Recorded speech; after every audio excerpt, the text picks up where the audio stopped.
오늘 사순절 둘째 주일을 맞이하여서 하나님 앞에 나온 우리 모든 성도들을 환영하고 축복합니다. 우리 옆 사람을 향하여 한번 인사하겠습니다. 잘 오셨습니다.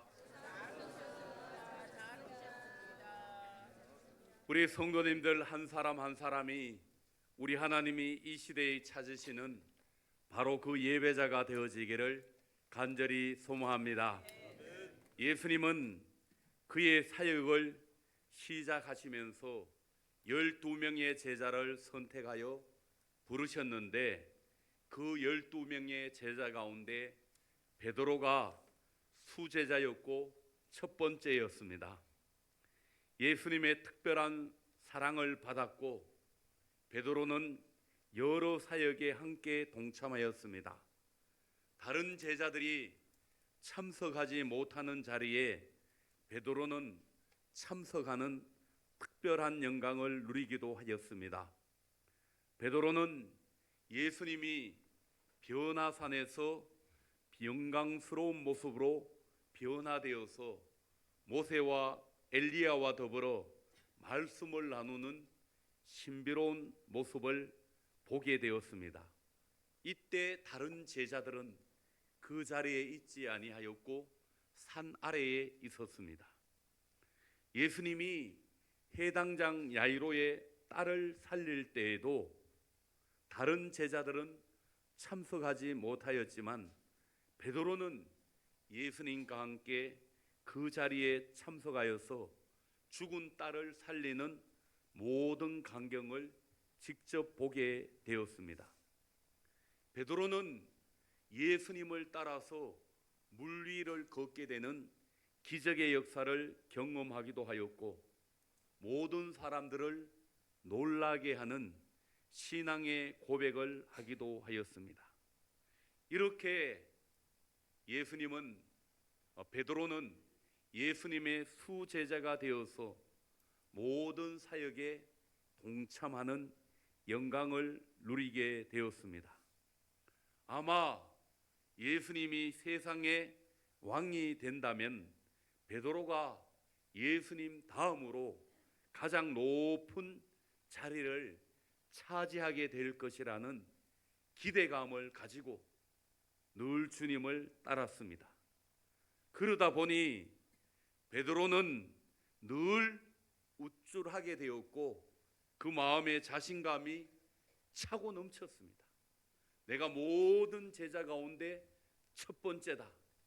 예수님의 특별한 사랑을 받는 제자라는 그런 자부심을 가지고 살았습니다. 이러한 베드로를 향하여 예수님은 경고의 말씀을 하였습니다. 그런데 이 예수님의 말씀이 귀에 들어오지가 않았고 베드로는 항상 자만심으로 충만하였습니다. 누가복음 22장 31절과 32절의 말씀을 보시면 예수님이 베드로를 향하여 경고하시기를 시몬아 시몬아 보라 사탄이 너희를 밀가부르듯 하려고 요구하였으나 그러나 내가 너를 위하여 내 믿음이 떨어지지 않기를 기도하였는 너는 돌이킨 후에 내 형제를 굳게 하라 라고 예수님이 말씀하셨습니다. 네가 그렇게 큰 소리치고 자만심만 가지고 돌아다닐 것이 아니라 마귀의 시험에 들지 아니하도록 준비하라고 주님이 말씀하셨습니다. 그런데 베드로는 이 예수님의 말씀을 듣고도 큰 소리를 쳤습니다. 그가 말하되 주여 내가 주와 함께 오게도 죽는 데에도 가기를 각오하였나이다. 이렇게 큰 소리를 치고 자신감을 가지고 있었습니다. 이러한 베드로를 향하여 예수님이 다시 한 번 더 결정적인 말씀을 하셨습니다. 이르시되 베드로야 내가 내게 말하노니 오늘 닭 울기 전에 내가 3번 나를 모른다고 부인하리라. 이렇게 주님이 말씀하셨습니다. 정말 이 말씀대로 베드로는 예수님을 모른다고 3번이나 부인하게 되었고, 나중에는 예수님을 저주하며 맹세까지 하였습니다. 칼이나 창으로 무장한 그 군인들이 베드로를 겁박한 것도 아니라 대제사장의 집에 있는 여종의 그 말에 베드로는 예수님을 부인하게 되었고, 한순간에 한없이 무너지게 되었습니다. 베드로는 그 주님의 말씀이 생각나게 되었고, 통곡하며 처절한 실패를 경험하게 되었습니다. 예수님을 모른다고 부인하고 있는 그 자신을 바라보고 있는 주님의 그 눈빛을 잊을 수가 없었습니다. 베드로는 새벽닭 울음소리에 몸부림을 치면서 괴로워하였습니다. 예수님이 부활하셨음에도 불구하고 베드로는 주님 앞에 나아갈 수도 없었고 주님을 만날 면목이 없었습니다. 다른 사람들은 예수님의 부활을 기뻐하였지만 베드로는 마음이 너무나 무겁고 괴로웠습니다. 자기가 예수님의 수제자라고 그렇게 큰 소리를 치고 누구보다 예수님을 사랑한다고 이야기했는데 그 입으로 예수님을 모른다고 부인하였고 심지어 저주까지 하며 맹세하였으니 얼마나 마음이 괴로웠겠습니까? 이러한 베드로를 우리 주님은 버리지 않으시고 다시금 만나 주셨습니다. 이것이 은혜인 줄로 믿습니다. 요한복음 21장 1절에서 14절 말씀을 보시면 시리에 빠져서 고향으로 돌아가서 고기를 잡고 있는 베드로를 주님이 찾아가셨습니다. 밤이 새도록 수고하였지만 아무것도 얻지 못한 베드로에게 그물을 배 오른편에 던지라, 그리하면 잡으리라 말씀하시었습니다. 베드로는 이 말씀을 통하여 예수님을 처음 만났던 그 장면을 떠오르게 되었습니다. 예수님을 처음 만나는 그날 밤에도 수고하였지만 고기를 잡지 못하였는데 주님의 말씀을 의지하여 깊은 곳에 그물을 내렸을 때 많은 고기를 찾게 되었습니다. 이렇게 낙심하고 시리에 빠져있는 베드로를 위하여 주님은 따뜻한 아침 식사를 준비하여 주시고 와서 먹으라고 말씀하시었습니다. 제자들과 그 주님 사이에 어색한 침묵이 흐르는 가운데 말없이 식사를 하였습니다. 요한복음 21장 12절 말씀을 보시면 예수께서 이르시되 와서 조반을 먹으라 하시니 제자들이 주님이신 줄 아는 고로 당신이 누구냐 감히 묻는 자가 없더라 라고 말씀하고 있습니다. 옛날 같으면은 즐겁게 이야기하면서 예수님과 식사를 하였을 터인데 제자들도 예수님이 십자가에 못 박힐 때 그 예수님을 버리고 도망하였기 때문에 베드로는 예수님을 모른다고 부인하고 저주까지 하였기 때문에 마음이 너무 무거웠고 주님이 식탁의 자리를 베풀어 주셨음에도 불구하고 아무런 말 없이 조용히 식사를 하고 있었습니다. 이렇게 제자들과 함께 아침 식사를 마친 후에 예수님은 시몬 베드로에게 물으셨습니다. 3번이나 예수님을 모른다고 부인하였던 베드로에게 3번이나 똑같은 질문을 하였습니다.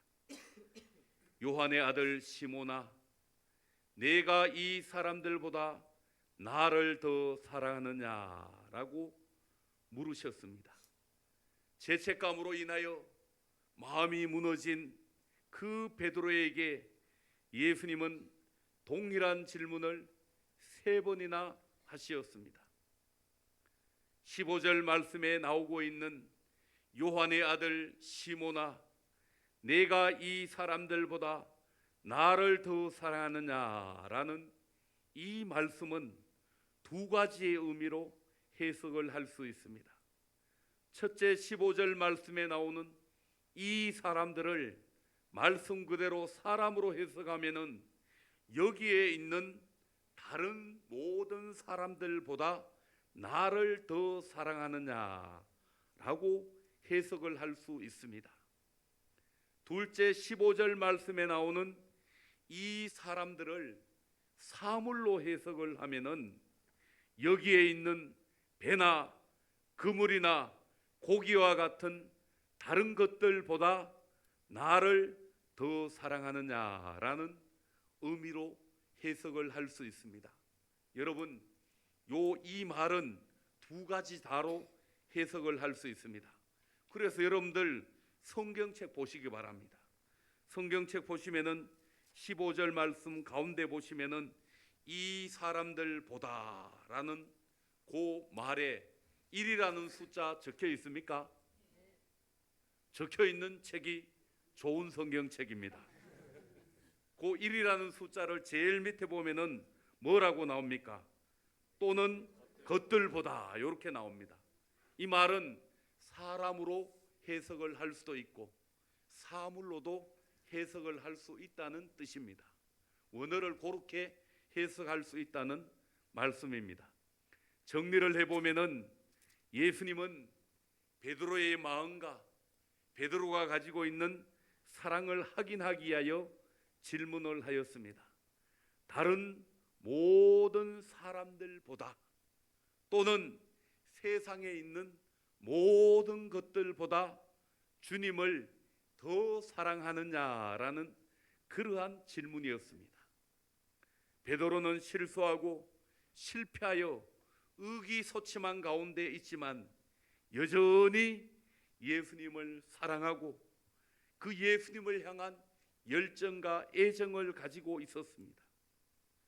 그런데 전에처럼 자신 있게 큰 소리로 대답을 하지 못하였습니다. 기어들어가는 소리로 내가 주님을 사랑하는 줄 주님께서 아시나이다 라고 겸손하게 대답을 하였습니다. 이전에 하늘을 찌르던 자신감과 교만함은 모두 사라졌습니다. 예수님은 베드로를 책망하거나 수치를 주기 위하여 이 질문을 하신 것이 아닙니다. 베드로가 가졌던 그 뜨거운 사랑과 열정을 회복하기 위하여 이렇게 질문하였습니다. 과거 베드로가 세상의 그 누구보다 세상의 그 어떠한 사람들보다가 주님을 뜨겁게 사랑하였던 그 사랑과 열정을 회복하기를 원하셨습니다. 집과 가족과 배와 그물을 버리고 주님을 따랐던 그 열정을 회복하기를 원하셨습니다. 한 번의 실수로 위축되고 죄책감에 사로잡혀서 사명감을 잃어버리는 그러한 사람으로 살기를 원치 않으셨습니다. 베드로가 가졌던 첫사랑을 회복하고 실패의 자리에서 일어나서 사명의 사람으로 살아가기를 원하셨습니다. 그래서 예수님이 베드로를 부를 때 베드로야 이렇게 부른 것이 아니라 오늘 본문의 말씀을 보시면은 요한의 아들 시몬이라고 불렀습니다. 시몬이라는 이름은 베드로가 예수님을 처음 만났을 때 예수님이 베드로를 향하여 시몬이라고 불렀던 그 이름입니다. 여러분, 예수님은 그 베드로가 처음 가졌던 집과 가족과 그물과 배를 버리고 다른 사람들보다가 주님을 더 뜨겁게 사랑하여 주님을 따라왔던 그 시몬의 첫사랑을 회복하기를 원하셨고, 그래서 요한의 아들 시몬아 이렇게 호칭을 하게 되었습니다. 사랑하는 성도 여러분, 이 자리에 있는 우리들도 연약합니다. 베드로처럼 가룟 유다처럼 실수하고 실패할 수 있습니다.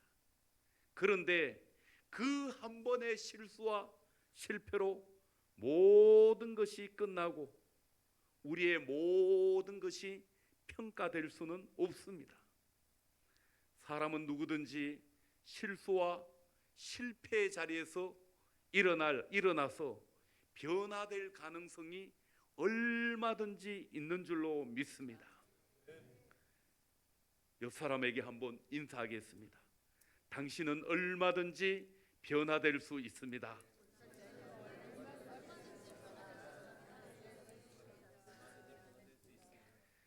주님은 실수하고 실패한 베드로를 책망하고 심판하기보다는 그를 찾아와서 새로운 기회를 주기를 원하셨습니다. 베드로가 가지고 있었던 세상 그 누구보다 뜨거운 그 사랑을 확인하고 싶었습니다. 베드로가 가지고 있는 세상의 그 어떠한 것들보다가 뜨겁게 주님을 사랑하는 그 사랑을 확인하고 싶었습니다. 주님은 오늘도 실수하고 실패한 우리들에게 묻고 계십니다. 내가 세상에 어떤 사람이나 물건이나 재물보다 나를 더 사랑하느냐? 우리는 주님의 이 물음에, 이 주님의 질문에 고백해야 될 줄로 믿습니다. 우리는 가룟 유다처럼 새롭게 변화될 기회를 상실해서는 안 됩니다. 여러분, 피투성이가 되더라도 살아있으면은 우리에게 새로운 기회가 오게 되는 줄로 믿습니다. 베드로가 이것을 우리에게 증명하여 보여주고 있습니다. 실패자였던 베드로에게 주님이 새로운 기회를 주자 그는 성령 충만한 사람이 되어서 설교할 때 3,000명이나 회개하는 역사가 일어나게 되었습니다. 그 여종의 말에 주님을 모른다고 부인하였던 베드로가 초대교회의 기둥과 같은 일꾼이 되었습니다. 예수님은 베드로의 그 사랑과 열정을 확인하시고 상처받은 그의 마음을 회복하고 치유한 다음에 그에게 사명을 주셨습니다. 내 어린 양을 먹이라. 내 어린 양을 치라는 사명입니다. 예수님은 베드로에게 내가 나를 사랑하느냐라고 3번 질문한 후에 동일하게 3번이나 내 어린 양을 먹이고 치고 먹이라고 말씀하고 있습니다. 베드로는 이 주님의 말씀대로 양을 치는 목자, 초대교회 사도가 되었습니다. 나중에는 감히 예수님과 똑같이 십자가에 못 박혀 죽는 것이 너무나 죄송스러워 거꾸로 십자가에 못 박혀 죽는 순교의 제물이 되었습니다. 예수님은 베드로에게 새로운 사명을 맡기면서 2가지를 요구하였습니다. 첫째, 주님을 뜨겁게 사랑하는 열정입니다. 둘째, 아픔과 상처가 회복되고 치유된 마음입니다. 그렇습니다. 우리가 주의 일을 감당할 때 꼭 필요한 것이 바로 이 열정과 치유된 마음입니다. 여러분들, 저와 여러분들이 주의 일을 감당하면서 하나님의 교회의 일을 하는 일꾼들이 열정이 없게 되면은, 열심이 없게 되면은, 그 사랑이 식어지게 되면은 불평을 하게 됩니다. 왜 나에게 이런 일을 맡기느냐고 불평하게 되고 중도에 다른 길을 가게 됩니다. 가룟 유다처럼 돈을 사랑하여서 돈을 받고 주님을 팔아버리든지, 데마처럼 세상을 사랑하여 세상 길로 가게 됩니다. 그 마음에 열정이 없으면은, 사랑이 식어지면 그렇게 된다는 말씀입니다. 또한 마음의 아픔과 상처가 치유되지 않으면은 교회 일을 하면서도 자꾸 다른 사람들에게 상처를 주게 됩니다. 여러분, 일은 잘 하는데 주변 사람들을 힘들게 한다는 말씀입니다. 그래서 사역자들, 교회의 일꾼들은 이 두 가지를 잘 갖추어야 합니다. 그 마음에 주님을 사랑하는 열정이 있어야 되고, 그 마음의 상처가 치유되고 회복이 되어야 할 줄로 믿습니다. 세월이 지나고 신앙생활을 오래 하면서 세상살이에 바빠서 내 안의 열심과 열정이 식어버리지는 않았는지 우리 자신을 돌아보아야 할 줄로 믿습니다. 처음 주님을 만나 뜨거운 눈물을 흘렸던 그 첫사랑을 회복해야 할 줄로 믿습니다. 신앙의 열심과 열정이 과거의 추억으로만 남아있지는 않습니까? 목사님, 내가 옛날에 열심히 했습니다. 여러분, 현재가 아니라 자꾸 옛날 이야기하고 옛날에 열심히 일한 것만 이야기하는 그런 사람은 남아있지는 않습니까? 주님보다 다른 것들을 더 사랑하여 주님은 잊어버린 채로 살아가고 있지는 않습니까? 주님은 오늘도 우리에게 묻고 계십니다. 사랑하는 아들아, 사랑하는 딸아, 내가 여기에 있는 모든 사람들보다 나를 더 사랑하느냐? 내가 세상에 있는 모든 것들보다 나를 더 사랑하느냐? 이렇게 묻고 계십니다. 우리 안에 아픔과 상처가 치유되고 회복되어야 합니다. 내 안에 가시가 있으면은 나도 모르게 자꾸 다른 사람을 찌르게 됩니다. 우울한 감정에 사로잡혀 있게 되고 열정은 사라지고 매사에 의욕이 없어집니다. 예전에는 누구보다 교회 안에서 열심히 했는데 이제는 그저 구경하는 사람으로 남아 있습니다. 전에는 주님과의 관계가 친밀하였는데 이제는 내 마음에 다른 것들이 들어와서 자리를 잡고 있습니다. 주님은 실패하고 낙심한 베드로를 찾아와서 따뜻한 사랑으로 어루만져 주셨습니다. 모든 것을 포기하고 다시금 과거의 생활로 돌아간 그 베드로를 치유하고 회복하여 새로운 사명자로 세우셨습니다. 우리 마음에 자리 잡고 있는 실패, 상처, 아픔을 주님 앞에 내려놓아야 합니다. 그 자리에 주님을 초대하여 치유받아야 합니다. 주님과의 사이에 막혀진 담이 있다면 제거해야 합니다. 내 마음에 세상을 향한 쓸모없는 가지가 있다면 잘라내어야 합니다. 그리고 원줄기인 주님께 붙어서 성령 충만한 영양분을 공급받아야 할 줄로 믿습니다. 우리의 마음이 치유되고 회복되어야만이 다시금 우리가 사명의 사람으로 살아갈 수 있는 줄로 믿습니다. 2025년 사순절을 보내면서 우리들을 부르시는 우리 주님의 음성을 들어야 합니다. 주산제일교회 누구누구 성도야, 내가 이 사람들보다 나를 더 사랑하느냐? 내가 세상에 있는 모든 것들보다 나를 더 사랑하느냐? 내 어린 양을 먹이고 치라. 내 몸된 교회를 섬기고 헌신하여라.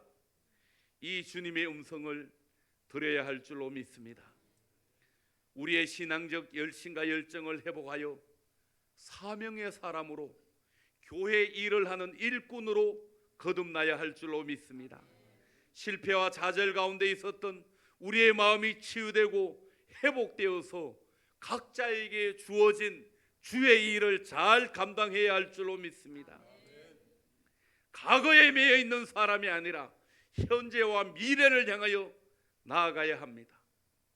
과거의 추억으로 살아가는 사람이 아니라 새로운 미래의 비전으로 살아가는 사람이 되어야 합니다. 내 인생 끝났다고 포기하고 과거로 돌아가 주저앉아 있는 사람이 아니라 새로운 표대를 향하여 달려가는 성도들이 되어야 합니다. 내가 나를 사랑하느냐? 이 주님의 질문에 오늘 이 시간 응답하시는 우리 모든 성도들이 되어지기를 간절히 소망합니다. 기도하겠습니다.